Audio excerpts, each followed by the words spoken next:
Grabando, 1, 2, 3. Y así comiendo vas a hacer.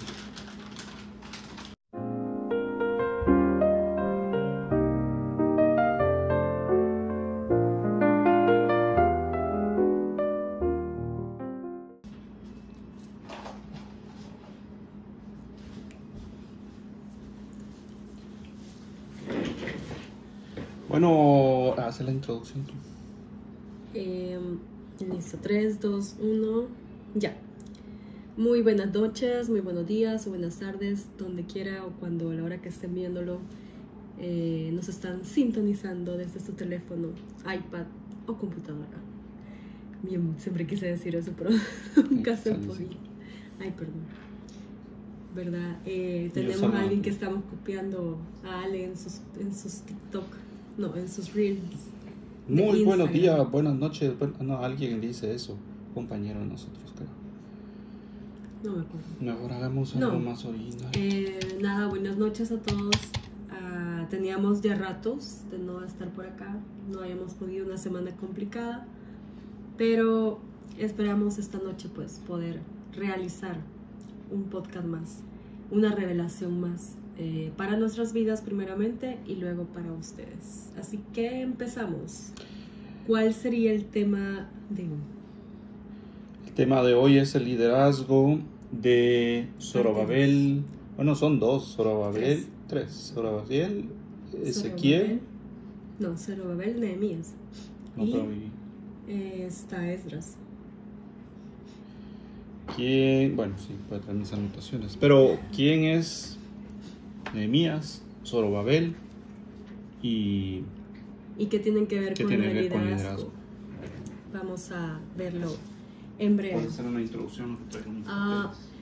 Esos personajes son personajes de la Biblia, del Antiguo Testamento, donde nos narra ciertos sucesos en los que llegó a Israel cruzar por diferentes etapas. Una de ellas fue el exilio en Babilonia, donde permite, obviamente, Dios por la desobediencia de ellos, en cierta medida, hacer que ellos caigan en las, por decirlo así, en las garras del enemigo.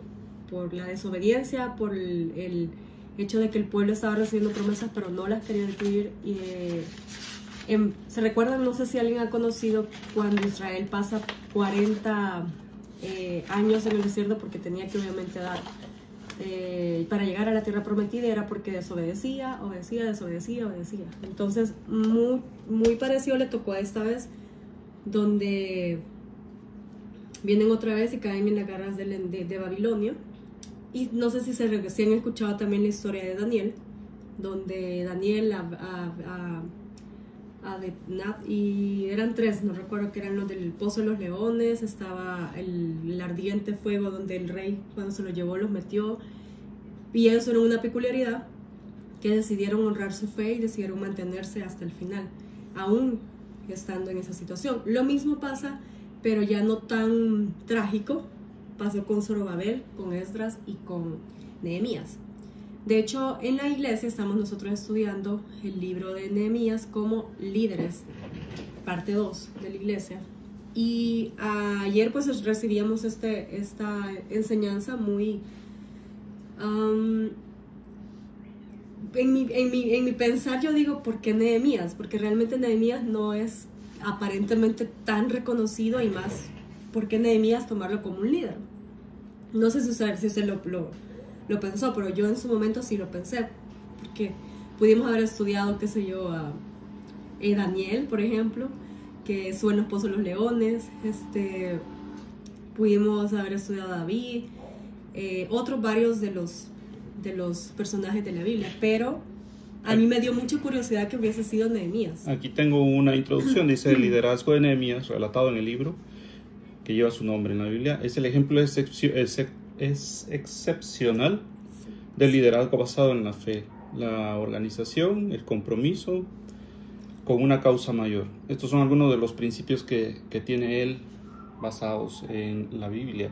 La visión clara del compromiso, 1, dependencia de Dios, 2, planeación estratégica, liderazgo colaborativo, 4, resolución frente a la oposición, integridad y resolución de los conflictos. Y octavo, enfoque en la gloria de Dios. Entonces, con esos principios, Nehemías se vuelve un ejemplo claro de lo que es el liderazgo. Y fue algo que aprendimos en el curso de liderazgo de la iglesia Cephal Church, un ejemplo, Soyapango, Cephal Church Soyapango, y es pues, a mí me dio mucha curiosidad y no sé, bueno, de hecho he estado de ayer para acá, me enfermé y resulta que me tomé una pastilla de Virogrip de noche para ir a la capacitación, que era a las 7 de la noche, y estaba... O sea, mi mente, mi espíritu quería aprender, pero mi cuerpo y mi mente estaba queriendo dormir. Pero algo que me dio mucha curiosidad, siempre el espíritu revelándonos y hablando, es que a mí me da tanto, o sea, me pone acá, y ayer entendí por qué Nehemías. Y es que, si se fija, estábamos estudiando en la Biblia, si ustedes leen Nehemías, en ningún momento... hay una palabra directa de Nehemías o que alguien le dice, Nehemías, vas a ir a reconstruir las murallas de las puertas de Israel. No hay ningún momento donde Dios le dice, Dios habló a Nehemías. Simplemente la historia relata de que a él le llegaron como un chambre, ¿verdad? Hey, mira, Nehemías, fíjate que está pasando esto, está pasando lo otro. Y Israel está destruida completamente. Y Nehemías, aún viviendo en Babilonia, sirviendo en uno de los mejores lugares, que estaba casi que en mano derecha de en ese momento el rey Artajerjes, como él le entró una, no sé si debe haber sido como cuando el hermano lejano vive en Estados Unidos y le dicen algo del Salvador, ¿verdad? Esa nostalgia donde le invadió la tristeza, pero también el celo porque no entendía, o sea, por qué no hacían nada, ¿verdad? Y él dice que entristeció tanto su corazón al punto que hasta el rey Artajerjes le dijo, bueno, Nehemías, ¿ya vos qué te pasa? Le dijo, o sea, nunca te he visto así. Y ahí le empezó a contar él, ¿verdad? Pero a mí me encantó porque él nunca, y eso creo que es la enseñanza también de los líderes, porque muchas veces, la mayoría, y lo hablo también por mí, yo siempre he esperado que me digan una palabra para accionar. Por ejemplo, esperamos que un predicador nos diga una palabra a nosotros específicamente, esperamos que el pastor nos llame a nosotros, vaya, usted, hijo de Dios, vaya y haga discípulos, y lo he nombrado como líder. Perdón que te interrumpa, pero ahí está también el caso, bueno, en tu caso de ser atleta, donde estás esperando que te accione un entrenador, también, que te sirva de empuje, o en mi caso, que tenga un jefe en el que me esté diciendo, bueno, buen muchacho, buen trabajo. O ve a hacerlo, bueno, que no lo recibo, pero o ve a hacerlo, o que nos estén dirigiendo. Y creo que el sistema educativo actual está muy obsoleto porque nos enseñan a eso. Y hablábamos de que en la vida, o sea, tratamos de estudiar el colegio para un bachillerato, para una buena carrera, que luego nos va a saltar a una maestría, a un doctorado. Solo ahí se te comió la mitad, un tercio de la vida. Y luego para un buen empleo. Cuando el buen empleo lo puedes hacer a tus 15, 18 años, como lo fue Zuckerberg en Facebook, como lo fue Elon Musk, como lo fue Jeff Bezos con Amazon. Son gente que simplemente se fueron al objetivo de un solo. No hicieron toda la vuelta. Entonces, volviendo a este tema de liderazgo, estamos siempre amarrados a alguien que nos mueva a hacer algo y no a nosotros mismos. No dejarnos mover por lo que en sí debe ser, o sea, sí. Y eso es lo que Nehemías muestra. O sea, a mí realmente me estaba durmiendo, pero siempre me impactó mi espíritu, aunque mi cuerpo estaba dormido, literal. Yo estaba así, pero mi espíritu, ven, ahora entiendo por qué las hermanas de la iglesia, aunque se estén durmiendo, el espíritu siempre les habla. Así que, sí. Para que no juzguemos.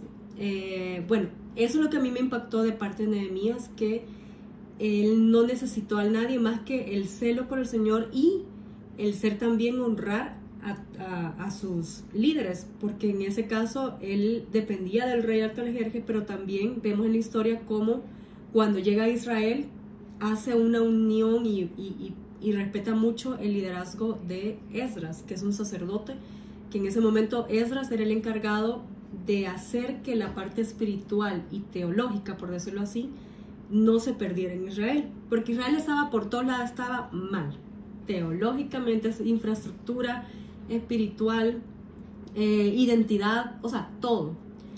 Y ahí vemos cómo es la función y la importancia de cada uno. O sea, cada líder está, digamos que capacitado, al menos está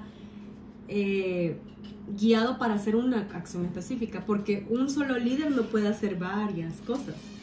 Entonces es la importancia de que nosotros debemos, nos decían, y yo creo que lo retomo así, el que yo haga, por ejemplo, una acción y sé que eso va a abonar al reino, debo de tomarlo con agradecimiento y con gozo. Todo lo que sirvamos, todo lo que hagamos debe ser con agradecimiento, porque no debemos esperar, como dijimos anteriormente, que alguien nos diga tenés que hacerlo, o qué bueno que lo hiciste, mira, hay un llamado profético para tu vida, porque de eso estamos acostumbrados a querer sentir. El llamado es que Dios te dijo, y realmente Dios nos habla en toda la Biblia, nos dice y nos ha dicho siempre que el mayor legado, el mayor llamado es hacer discípulos a todas las naciones, amarlo a Él sobre todas las cosas y amar al prójimo como a sí mismo, y eso contrae muchas cosas. Ahora, ¿cómo se relaciona también esta en la parte política? Porque todo también estamos relacionado, la parte socioeconómica, sociopolítica, cultural, religiosa. O sea, estábamos viviendo una etapa donde Israel había tenido un exilio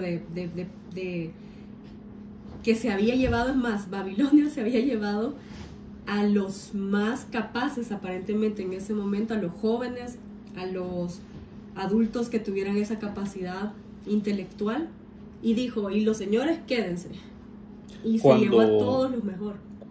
Sí, lo mejor físico, digamos, pero en Estados Unidos, claro, por ejemplo, los señores de edad son los de más sabiduría.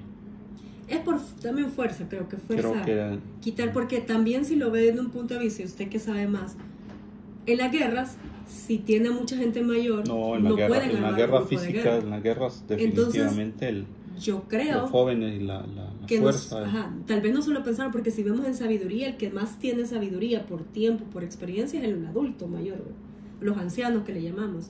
Pero ahorita que se me viene a la mente una revelación, considero que es así. Si te llevas a los más jóvenes, no le permitís a tu contrincante formar un grupo de guerreros fuertes que luchen y que enfrenten al otro equipo, ¿no? Pues entonces, sí. Mi lógica puede ser, y puede que haya sido así de esa forma, no sé. Esa es una revelación mía que yo creo que es así. Pero es interesante, eso es lo que pasó con... Este liderazgo, capítulo que aprendimos de liderazgo, está compuesto por 3 personajes, que es Zorobabel, que vivió en el año 536 a.C., Esdras, que fue en el año 458 a.C., y Nehemías, que fue en el año 445 a.C. Pero para todos los que somos nuevos en esto, ¿quién es Zorobabel? Es un líder político y gobernador, descendiente de la línea de David, gobernador de Judá bajo el dominio persa. Lideró el primer grupo de exiliados que regresaron a Jerusalén por decreto del rey Ciro de Persia.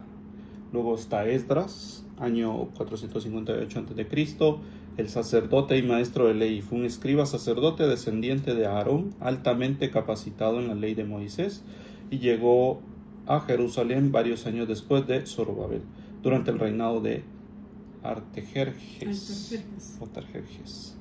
Y Nehemías, que fue en el año 445 a.C., fue un copero del rey Artajerjes, un cargo de confianza en la corte persa.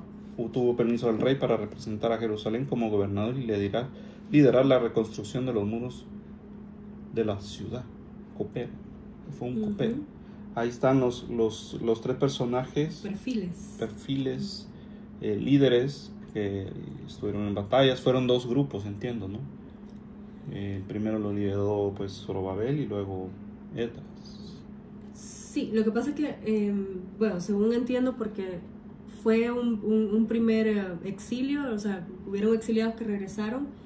Ellos regresan a Jerusalén, a Israel, y en ese tiempo, posterior a ese exilio, es que Esdras llega, pero no sé si nos dice si llega con otro grupo. Creo que no. Ahora, esto fue, o sea, haber logrado tal vez nosotros lo vemos y lo leemos, creemos que fue algo fácil, pero haber hecho un exilio en tiempos de batallas, de guerras, o sea, no era nada fácil. Y estos tres personajes se conjugaron para un objetivo enorme. Y puede ser que uno diga, pero es que toda la historia de la vida y del mundo fue en Jerusalén, y es que porque allá todo sucede, la historia de la vida allá. Lo que pasa es de que en ese entonces estaba sucediendo, digamos, todo lo relacionado a lo que ya estaba escrito en una Biblia que estaba por escribirse. Y probablemente sean lugares del Medio Oriente, pero aplica en cualquier situación. Esto es como el arte de la guerra. Para los que no... Algo así, sí. El arte de la guerra es un libro que tiene 5.000 años. Esto fue mucho más antes que Jesús. Y 5.000 años. Y la enseñanza de ese entonces era para lograr victorias de guerras de esa época, en ese lugar, en el Oriente. Y uno dice, no, pero es que allá sucedió la vida y todo ese libro está basado en los chinos y en la guerra. Sí, pero nos dio una enseñanza. Hoy el arte de la guerra es un libro muy estudiado para estrategia de negocios, para business, para lograr superar negociaciones incluso. O sea, es un libro que te enseña a cómo ganar las batallas sin haberlas peleado, sin pelearlas. Llegar a la batalla sería el último recurso, porque tú ganas la guerra mucho antes de llegar a la guerra. Entonces, no lo estoy comparando con la Biblia, sino estoy dando respuesta por qué es que todo sucede en el Medio Oriente, por qué la Biblia sucede. Sí, porque Dios lo permitió escribirlo ahí, bajo todos los contextos. Digamos que armó el tablero, construyó el tablero, lo armó, y ahí suceden las historias, como sucedió en ese libro del arte de la guerra. Entonces, por eso en este tema de liderazgo, estas tres historias ya lo vamos a leer más a detalle, pero también nos enseñan lo que es el sometimiento, el sacrificio, la mayordomía, que es algo que hablamos bastante, honrar a la autoridad. Esto es clave. A veces uno tiene un jefe y dice, ¿por qué me manda a hacer eso? ¿Por qué? Pero es que Dios nos habla en todos lados, de todas formas, y por eso es que hay que orar con los líderes. Dios permite que sean esos líderes es porque los permitió por algo en específico. El rey Ciro y el rey Artajerjes no eran obviamente de la tribu, ni eran de Jerusalén ni de Israel, pero Dios permitió que reinaran otros lugares, Persia y otros gobiernos, por decirlo así, porque tenía un propósito. Y lo mismo pasa, o sea, cada gobernador es en cierta medida Dios teniendo un plan y un propósito. Entonces, importante, porque todo está mezclado. A veces queremos como, por ejemplo, ver la política como mala, o ver las cosas, la sociedad como mala. Todo es un conjunto, porque lo que hablábamos del cristiano 360, o sea, no podemos dejar solo a los cristianitos, aquí nos cerramos. Y aunque si bien es cierto, la idea de Israel era formar y ser diferentes a todos los demás, que vivían en el mundo, más obviamente intentaban no seguir las costumbres del mundo, qué sacrificios, qué otra cosa. Entonces ahí es donde entra Zorobabel.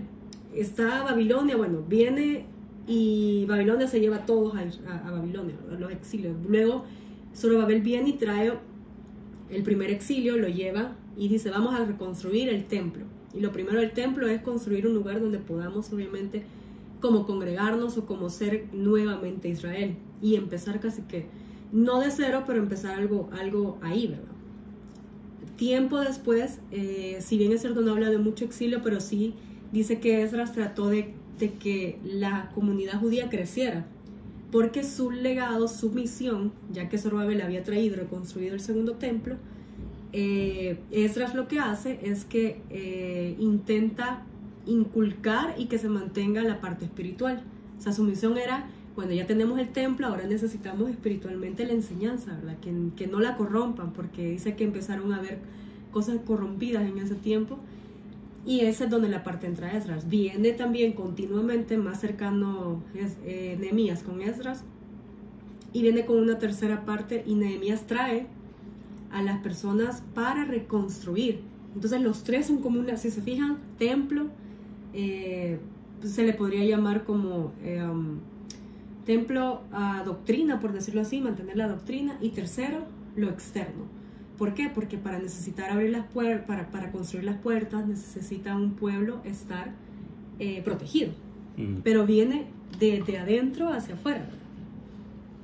Sí, y el tema, bueno, otra de las características, aparte de honrar la autoridad, está el no abandonar la misión.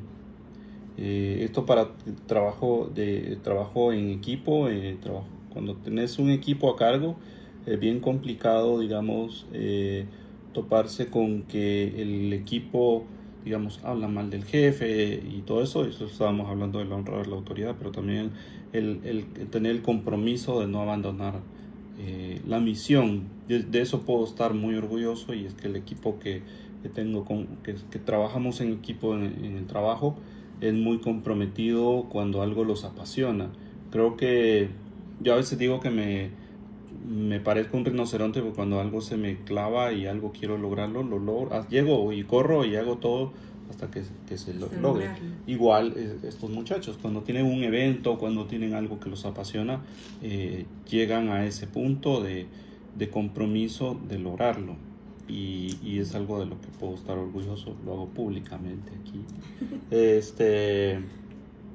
Y la fe inquebrantable, esa fe inquebrantable es otra de las características que se representan en esta historia, estos tres personajes, con una diferencia de casi 100 años entre las tres historias. Quiero ver, sí, son casi 100 años, un poquito más, de 100 años, 110 años.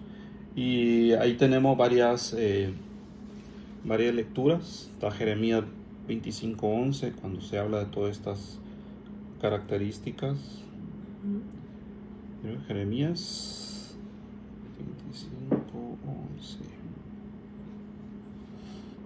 25:11. Reina Valera dice: y toda esta tierra será puesta toda esta tierra será puesta en desolación y en espanto, y servirá a estas naciones al rey de Babilonia 60 años. 70 años. 70 años. Eso de hecho fue como una profecía que se le había determinado a Israel. Y bueno, en la primera clase se hablaba que le habrá dolido más a Israel, si los 40 años que estuvo en el desierto o los 70 años que iba a pertenecer a Babilonia como ya una nación como tal. Y se llegó a la conclusión, la mayoría de hecho llegamos, es que le dolían más esos 70 años, no porque fueran más, sino porque en los 40 años no se daba cuenta que era libre y que nadie le gobernaba, pero estos 70 años iban a ser gobernados ya con una nueva generación. Recordemos que ya habían sido, en el desierto murieron muchas generaciones, ya no eran las generaciones que venían de Egipto, o sea, eran las generaciones nuevas. Por lo tanto, crecieron en el desierto siendo no gobernados por nadie más que por Dios. Y haber venido a caer ahora en un reino babilonio representaba para ellos casi que retroceder o empezar a vivir una vida casi que encarcelada. Entonces les dolió más el hecho de haber perdido la libertad de poder construir ellos, no ser liderados por nadie más que por Dios, versus tener que estar bajo nuevas leyes, nuevas culturas, nuevas exigencias, etc. etc. Tenemos Esdras 1:4: y a todo aquel que haya quedado en cualquier lugar donde more, ayúdenle los hombres de su lugar con plata, oro, bienes y ganado, además de ofrendas voluntarias para la casa de Dios, la cual está en Jerusalén. Eso es muy actual de los judíos. Usted me dijo una vez, ¿se recuerda? ¿Por qué los judíos son tan prósperos? Y creo que hacía alusión también un poco a ese texto. Los judíos son prósperos porque no son son cristianos, son judíos, bueno, son judíos cristianos, judíos, de que buscan la ley, que eso me gusta esa palabra, la ley mosaica, la ley mosaica. Ellos, creo que su misión es esa, la ley mosaica, y son prósperos porque son gente que son estricta, sumamente estricta, con su forma de comer, con su forma de vivir, con su forma de... estilo de vida. Es un estilo de vida, es un estilo de vida. Y tú vas a Nueva York y las grandes firmas, los grandes bancos, las grandes empresas bancarias están, en su mayoría, son dueños judíos. O sea, ellos son los que mantienen ese reinado, y es, pues no es solo porque Dios hizo una promesa y está en la Biblia, sino porque ellos también son estrictos con lo que hacen. O sea, es un dar y dar, como hablábamos en la vez pasada. Dios da la mitad del camino, pero tú tienes que hacer la otra mitad. Sí, y ellos son muy estrictos. Obviamente. Está la comida que ellos, lo que hablábamos, la comida kasher, que está diseñada de así, con estas características. Pero ahí es donde vemos que eso trae la consecuencia de seguir,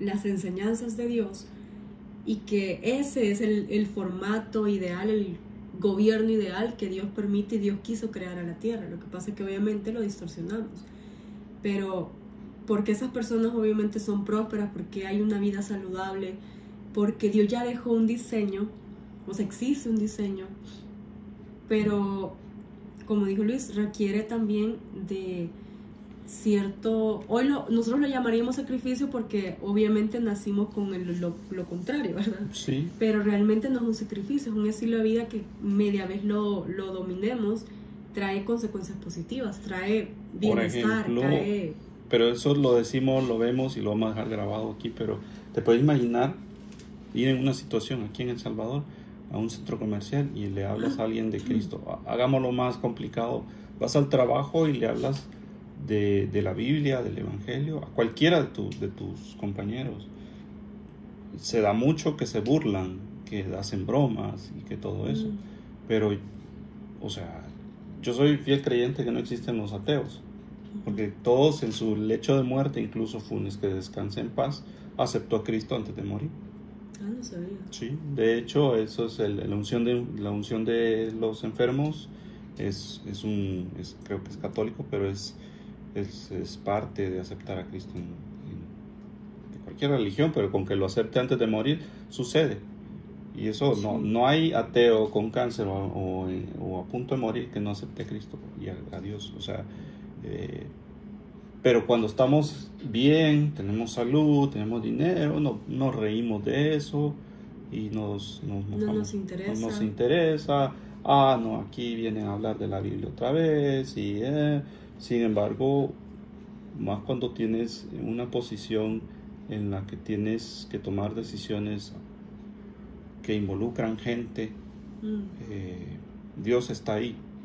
Por muy ateo que sea, Dios está ahí, moviendo a los líderes para que funcionen las cosas. Y eso pasó con Ciro y con Artajerjes. O sea, siendo ellos de otro gobierno, pero estaban dentro del propósito de Dios. O sea, Él los utilizó ¿para qué? Para que por medio de ellos, primero se procediera el exilio, ¿verdad? Y con Nehemías, Artajerjes le da imagínense cómo es. No solo Nehemías fue a reconstruir las puertas de Israel, si no me confundo con las murallas de Jericó. No solo fue a eso, sino que él fue con el respaldo, con la cobertura, con la designación del rey Artajerjes a construir. O sea, no fue como cualquiera, no fue Nehemías por sí solo como Nehemías, sino Nehemías, el delegado especial del presidente, por decirlo así. Es como que le hubiera sido el presidente, sí. Nayib Bukele, delega a Luis Villeda, o obviamente cuando nuestro presidente Yamil Bukele delega a Luis Villeda a hacer una tarea específica. Es nada más para un ejemplo, ¿verdad? Para que entiendan, digamos, que hasta eso Dios cómo cuida a sus hijos, pero aquí la importancia es que Nehemías lo hizo con un amor y un celo por decir, bueno, si nadie lo hace, yo lo voy a hacer. Y le explicó al rey y se fue. Y accionó y cumplió lo que tenía que hacer. No nos hemos adentrado un poco a toda la historia, por lo tanto puede que haya más capítulos de esto, pero recién estamos haciendo como la breve introducción a Nehemías, porque recién llevamos 2 clases en la iglesia. Entonces, obviamente va a haber mucho más palabras, vamos a comprender un poco más a Nehemías, vamos a entender el contexto de su vida. En ese también está si no me equivoco, la reina Esther, que también fue en ese parámetro, que también fue otra de las mujeres que Dios utilizó, porque ella estaba casada con un rey de otro gobierno, por decirlo así. O sea, hay tantas historias que las novelas y las series se quedan cortas, así que es muy interesante. Novelas turcas. Novelas turcas, yo creo que de ahí sacaron. De ahí sacaron, sí, hasta los nombres. Entonces, pero sí, es esa importancia. Yo creo que otro punto también es importante tocar, por ejemplo, cómo nos sentimos o cómo puede usted identificar a un líder. ¿Cómo se identifica a un líder? Ese es fácil. Un líder es el que, bueno, y si empiezo a describirlo, yo estudié emprendimiento en países en desarrollo en Harvard, y ahí te vas dando cuenta que el emprendimiento, bueno, ese es otro concepto de empresa, pues, pero en el tema del liderazgo vas conociendo características que son las características que tenía Jesús. Por ejemplo, él movía gente, todo el mundo quería estar con él hablaba seguro, él hablaba fuerte, obviamente no había micrófonos, y si le hablaba a 1000 personas y lo escuchaban, era porque hablaba fuerte. No estoy diciendo que sea gritón, sino que se entendía lo que él hablaba. Motiva. Una de las características que nos enseñaban en el curso era hacer crecer a tus empleados. O sea, esto es clave, porque no los vas a mantener en el mismo lugar. Un buen líder hace crecer a su gente. Un buen líder comunica muy bien, tiene sabiduría para hablar, no habla en mal de nadie. Yo no me considero un líder, pero sí lo aprendí, pero no lo he aplicado, digamos, en su totalidad. Pero intento, porque mi raíz natural humana, mi raíz, ¿cómo es que le dice Jürgen Clary? Que no es mi... ya sé, es como su... Mi reptiliano. Como es, mi cerebro reptiliano. Cazador y eso. Es cazador, soy individualista. Todos me pelan, pero no, un líder concilia, un líder... Controla ese reptiliano. Sí, controla, sí. De hecho, estuvimos, yo leo mucho de eso, y una clave es que el líder tiene buena salud y es delgado. ¿Por qué? Porque lo primero que domina es su cuerpo. Y si lo vemos en la Biblia, el cuerpo es un templo también. Y si vemos en cualquier forma que lo querramos, en la mayordomía, Dios te dio un cuerpo y tienes que cuidarlo. Entonces, si no tenemos el principio de un buen líder, es tener buena salud. Amén. Y tener buenos, ¿cómo se llama? Hábitos, eso. El domingo tuvimos liderazgo también de David, así se le llamó al Congreso de Liderazgo, y nos hablaban de 3 temas importantes. Empezamos por, si no me equivoco, las finanzas, importantísimo. Luego estuvimos hablando sobre la familia, que es otro vínculo importante. Y tercero era la salud. Y que esas 3 cosas deben de ser fundamental para, no solo para el desarrollo de un buen líder, sino para llevar a mucho más allá el liderazgo. Porque ahora, si van amarrados, obviamente. Si te fijas, estamos hablando del liderazgo. Nos acabamos de graduar de líderes en entrenamiento, que es un curso cristiano de la iglesia Cephal Church Soyapango. Luego entramos a curso de liderazgo 2, luego estuvimos leyendo el liderazgo, No pudimos ir a finanzas, pero... No pudimos ir a finanzas, pero leímos y así. Pero en la vida del cristiano, el cristiano quiere hacer su método cristiano solo yendo a la iglesia. Creo que eso lo hablamos la vez pasada. El cristiano llega a la iglesia, escucha la palabra, se llena y se va. Va a un restaurante, come y se va. Prácticamente eso es. Va a un restaurante, come y se va. Pero el cristiano 360 se convierte en un líder. Su tiempo de ser cristiano sentado debería ser no más de un año, porque en ese año tiene que entrar a discipulado, a liderazgo y a la calle y atraer gente, porque esa es la misión de todas las iglesias, crear liderazgo. Esa es la misión de todas las empresas, crear liderazgos para tener mayores responsabilidades. Sí. Solo sí hay que por lo menos ese es mi método en la unidad. Sí, pero hay que tener cuidado con eso también, porque también nos llenamos, por ejemplo, de que solo queremos servir. Y ojo, un buen líder tiene que también aprender que hay tiempo que también tiene que dedicar a ser enseñable. Por eso la importancia de ser un siervo o un líder feos, porque tiene que ser fiel, tiene que ser enseñable.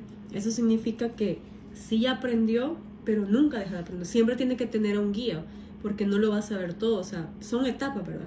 Porque pasa mucho en las iglesias que cuando ya empiezan a solo servir, un ejemplo, no, es que me toca servir, pero no escuchamos. A mí me pasó, y lo voy a hablar con mi ejemplo. Cuando me tocaba servir con las redes en la iglesia. O sea, yo estaba en la predicación. Así. Ajá.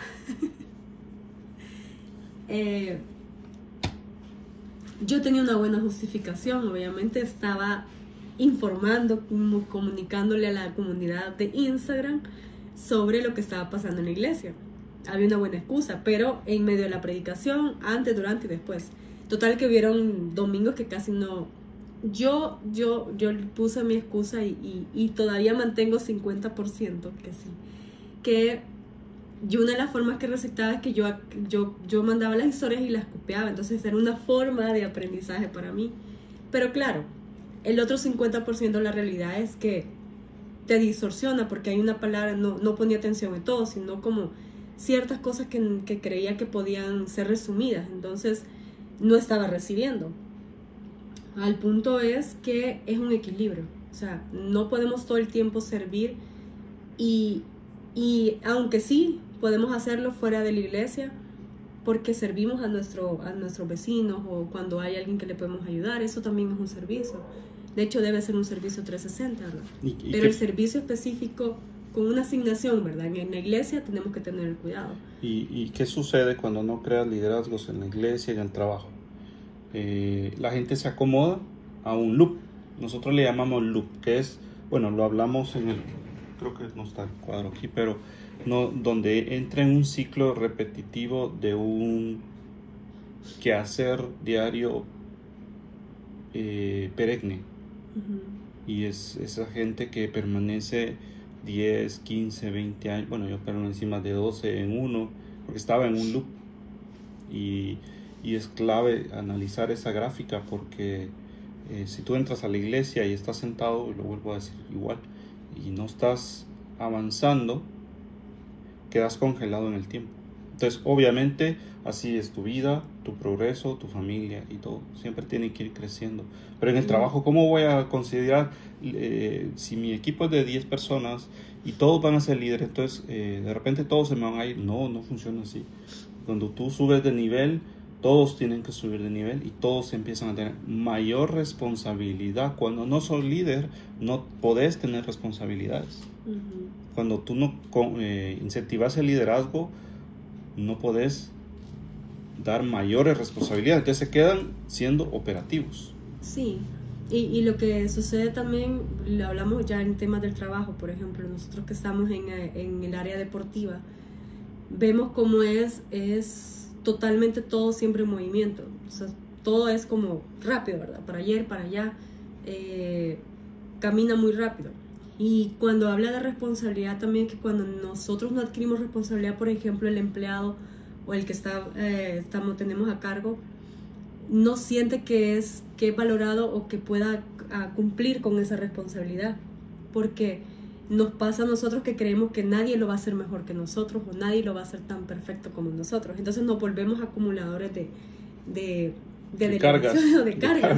Entonces después llega un momento que la carga es tanto porque claro, te vas acumulando cuando hoy nos dimos cuenta. Por ejemplo, hoy estamos creciendo y creo que estamos empezando a implementar, a delegar cosas, involucrar más a los chicos que están con nosotros.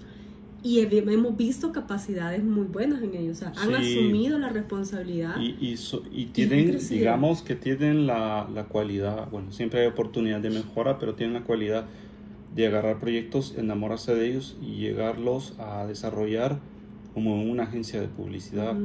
Entonces sí hay ajustes donde necesitan equipo, necesitan maquinaria, computadoras y ir mejorando ciertas mentalidades también, y ajustes de mentalidad porque son líderes que están aprendiendo en la calle. Claro, nosotros con lo que hemos aprendido lo estamos traspasando. Debo confesar algo. El método de Luis Villeda es literal tirarnos al agua sin ¿cómo se llama? Pero digo, párense en la orilla y lo empujo a la piscina. Sí, es que te lleva ahí vas a tirarte. Cuando de repente te das la vuelta, ya te he tirado. Entonces, ha sido un aprendizaje, digamos, fuerte, porque al final es un poco impactante, porque uno espera que le lleven paso a paso. Exacto. Así a ser líder. Vaya, mamita, deme la mano, véngase aquí, párese acá, aquí, mueva así, mueva. No, pero la verdad no es así. Exacto. Entonces, hoy hablábamos, de hecho, hoy también compartía con el equipo de trabajo, a los diseñadores, la hora que está coordinado, yo le explicaba, tenemos a una chica que está haciendo horas sociales. Y hoy no sé qué me vino a la mente, ya lo traí hace rato, pero yo le decía, fíjate que ellos vienen acá, los de horas sociales, porque quieren obviamente aprender. Entonces, en la universidad no te enseñan la realidad del trabajo. Ninguna universidad, entonces, y puedo dar fe de que ninguna universidad en el mundo te enseña cómo es la vida real. De hecho, me da risa incluso, vemos un pequeño comercial, de que ahora haya en las universidades lo que es el blockchain y la criptomoneda. O sea, ¿qué te va a enseñar la universidad más que lo que un hacker o alguien que desarrolló criptomonedas te va a enseñar? No sé, yo creo que es que si de repente están de moda hacer licuados de banano, o sea, la universidad va a sacar una carrera en licenciatura de licuados de banano, pero realmente no es en la universidad donde el blockchain nació, ni donde la criptomoneda nació. Probablemente haya gente que estuvo involucrada en esto, enseñando, pero de momento no he visto nombres de peso en este mundo en una universidad. No estoy menospreciando las universidades, solo que hay ciertos temas que no son transformables a una universidad. Empírico, o sea, el aprendizaje constante. Es que empírico es que ahí está la educación, pero no la usé y aprendí a palos. No, esto es algo que aprendes en la calle. Pues sí, pero digamos pero de la calle entra a la universidad y lo comercializan. No estoy en contra, simplemente no funciona así y ahí está la clave. Y Elon Musk, Jeff Bezos y todo eso son yo no sé si usted tendrá razón conmigo, pero hoy le comentaba a él ese detalle. Yo le decía que no confunda coordinación con acumularse de trabajo, porque ya nos pasó con un coordinador y lo perdimos en el intento. Entonces la idea de pasárselo a él, y que inclusive todavía he dejado los dos para que el otro le apoye y se sienta como no tan solo, ¿verdad? Y le dije, la idea es que se apoyen, pero no te tenés que volver el acumulador porque se siente la responsabilidad de que si no lo hace, pues mi modo lo voy a hacer yo, ¿verdad? Pero le comenté, cuando vienen horas sociales no necesitamos que vengan a pasear.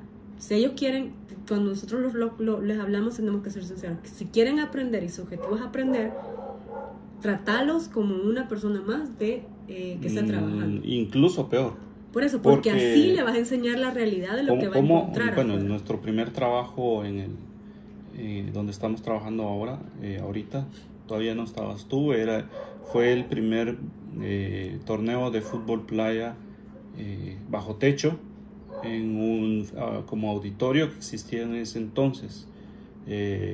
ese fue mis primeros 10 días ahí fueron, y llegábamos 5 de la mañana y nos salíamos 3, 4 de la madrugada. Dormíamos 2 horas. Y eso fue era como ver el resumen de todo lo que iba a pasar los 5 años. O sea, no digo que era completamente así, pero ahorita me siento con esa responsabilidad de que todo salga bien.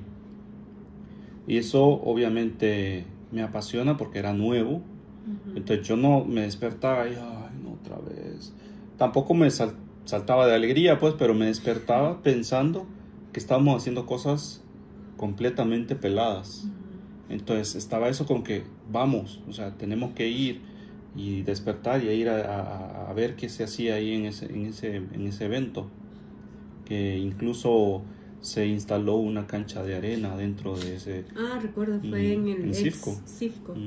Tú estuviste ahí en otra área, yo estuve en otra área. Yo incluso tomaba fotos en aquel entonces y le ayudaba al jefe de mercadeo, de comunicaciones, pero lo hacía pensando que estábamos haciendo cosas bien peladas. Entonces, en el liderazgo tú tienes que enseñarle a la gente que tienen la capacidad de crear y hacer cosas peladas para emocionarlos. Y en la iglesia también. Sí. Si es que iglesia, si tú quieres permanecer en un ministerio, no tiene que ser los mismos ministerios, inventate uno. Claro, dejándose enseñar y dejándose guiar. Claro, enseñar. Porque también por ahí vienen las doctrinas falsas que salen de la iglesia. No, yo te digo ministerios, digamos. Para aclarar. Ministerios, no estoy diciendo enseñar cosas. Pero ministerios, por ejemplo, el ministerio para enseñarle a niños, a jóvenes, el ministerio de adultos. Pero todo eso tiene que pasar bajo la jerarquía de la iglesia, obviamente. La reunión ¿de jóvenes? No, la que toman dirección. Pastoral. La reunión pastoral. Si el enfoque de esas ideas locas está pegada a la misión, a la visión de la iglesia. Yo creo que entonces es más el método que se puede usar para los ministerios. Sí, pero ¿por qué no? O sea... Es que vaya, por ejemplo, ¿se acuerdan que hablábamos en el episodio anterior, el último, sobre el ministerio de multimedia, que hace años no era un ministerio, ni tan siquiera se tomaba en cuenta como un ministerio? Hablemoslo deportivamente. En los gobiernos, mercadeo tampoco existía porque no era una necesidad. Entonces, creo que se va adaptando y van surgiendo como nuevas áreas, o unidades o departamentos en base a la necesidad de ese momento y en base a la realidad de ese momento. Entonces, ahora obviamente multimedia es una necesidad, mercadeo ahora ya es una necesidad que se vuelve obviamente necesidad por el contexto, ¿verdad? Entonces, ahora, el líder, que algo que debemos de tomar en cuenta y que lo he visto también, nunca deja de aprender y está en constante aprendizaje, está en constante prueba y error, digámoslo así, porque lo que te funciona con un grupo puede que con otro no te funcione. Lo que hoy te funciona en ese método probablemente en el otro no te funcione, o si te funciona pero de otra forma. Algo que en el caso de Luis he aprendido un montón. Bueno, cuando me lanzó a mí al aire, en cierta medida yo estaba feliz, pero no sabía todo lo que venía. Entonces cada vez me daba cuenta, ahora entiendo por qué Luis decía eso, ahora entiendo por qué decía ahora porque el problema de subirse como es el problema de pasarse a ser líder, es que si tú no dejas que la persona se salte a la piscina a nadar, terminas en aquello de que tenés que estarle diciendo las cosas y tenés que estarlo regañando, y lo mejor es darle una indicación, darle un conocimiento, y que luego lo tenés que dejarlo libre para que se dé cuenta que lo que le dijiste era verdad, y que se estrelle pues un poco, no sé cómo decirlo, pero sí. Es parte o sea, es la teórica, la parte teórica y la práctica. La teórica se la das y le decís, no te vayas por ahí porque te puedes golpear. Y la otra es que se vaya a golpear. Porque... A mí, algo, y no sé si les ha pasado y suele pasar también en los liderazgos, quizás ahora veámoslo en el ámbito también laboral. Por ejemplo, en mi caso, que yo he tenido como recibir indicaciones, suele pasar cuando hay como dos, ¿cómo se podría decir? Como cuando existen dos formas de, de visionar y de liderar. O sea, ¿cómo logramos, por ejemplo, en el caso de nosotros somos muy diferentes en coordinación? Mientras que mi método es más hablar, más estar ahí. El de Luis es más ser cortante, directo y vámonos. El mío es, sí, hablemos, no sé qué. Ya le he ido bajando, pero ¿cómo considero que hemos logrado el equilibrio? Porque nosotros, obviamente, los demás no se dan cuenta, pero nosotros no es que discutimos, pero sí tenemos esa discrepancia y creo que es a cierto punto sano tener una conversación de la cual ese es mi punto de vista, ese es tu punto de vista. Mira, al final ni uno ni otro tiene la razón, pero sí es necesario dar indicaciones rápidas con acciones eficientes, pero detrás de eso, y eso incluso nos lo decía nuestro jefe, es que tú no puedes dar una indicación. Él nos decía, si yo me tomo 15, 20 minutos en explicarles algo, ustedes no pueden llegar a donde sus compañeros de equipos de trabajo y darles solo una indicación de 2 líneas en un WhatsApp. Porque yo soy el WhatsApp de 2 líneas. Pero para evitar eso, se me ocurrió, y tal vez eso es lo que no sabía, es que ponerte a ti a coordinar. Nació de ahí, de que mis 2 líneas se convirtieran en una explicación. Entonces, con más tiempo, yo le podía explicar a Brenda una indicación. Así eran 3 líneas. Llegué a 3 líneas, la verdad. Y eso ya se transforma ella porque ella tiene esa capacidad de explicar con más detalle y más paciencia, solo que se pasa. Entonces el reloj pues, tiene que funcionar un poco más. Pero entonces funciona así: viene la indicación y hay que tomarse el tiempo de explicarla y ella se encarga de socializarla al grupo, incluso de coordinar el trabajo que lleva esa misión. Pero no hay que ir muy lejos. Los soldados tienen métodos de trabajo muy eficientes y en uno de los trabajos que yo estaba le llamaban Militar Standard, que es un estándar militar, y es a prueba de fallos, pues. Pero volviendo al tema de Nehemías y Esdras, creo que lo vamos a ir dejando porque se nos acaba la memoria del teléfono. Pero creo que podemos hacer una parte 2. Sí. Nos llama nos está llamando. Nos está llamando la batería. Y también Ale. Sí. Pero bueno, esperemos que esto sea uno de varios capítulos de liderazgo. Agradecemos a la iglesia Sephardic Church, valga la publicidad, por enseñarnos desde el primer día que llegamos. Primero el primer curso fue el 2 igual a 1, luego el tema financiero, discipulados, liderazgos, y sigamos y seguimos yendo a la iglesia, y agradecemos a nuestros líderes espirituales, le llamo yo, a los pastores, a la pastora principal, a la pastora líder, y pues gracias a todos. Seguimos en la parte 2 después. Sí, los esperamos ahí. Que Dios les bendiga, gracias por escucharnos y siempre esperamos que esto ha sido de revelación para nosotros, pero también que sea de revelación para sus vidas. Bendiciones. Gracias.